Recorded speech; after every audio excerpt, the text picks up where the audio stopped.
Heat bringing out some pesky creatures. We've got to be careful where we step. Fire ants are now crawling all over East Tennessee. Good evening. Glad you're here for WVLT News at 6 o'clock. I'm Ted Hall. You ever been bitten by a fire ant? They both bite and sting, and it's a burning sting.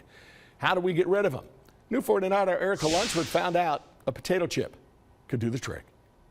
I work with all pests found in and around structures. Working with a variety of bugs at the UT Institute of Agriculture. This one does have that more typical dome shape. It's not so disturbed by the vegetation. Karen Bell says she's somewhat of the fire ant management expert on campus. They became established in the state in 86, I think it was, 86, 87, along the southern border.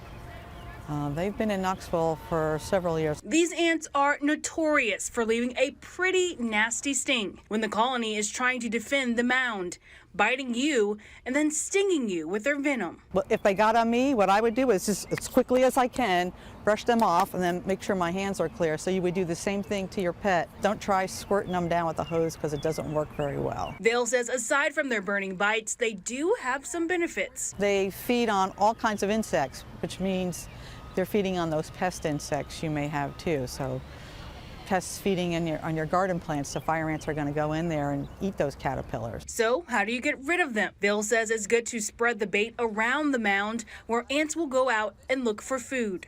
The baits work really well, but you have to be very careful when you apply them. The ants optimally forage somewhere in the 70s and 80s degrees Fahrenheit. It's important to make sure your bait is not expired.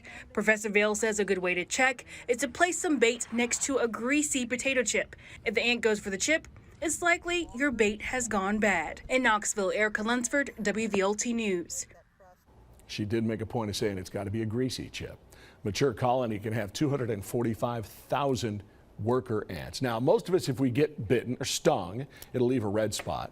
It's not dangerous for most, but some people are allergic. It could be life-threatening, so it's a good idea to find out. Talk to your doctor.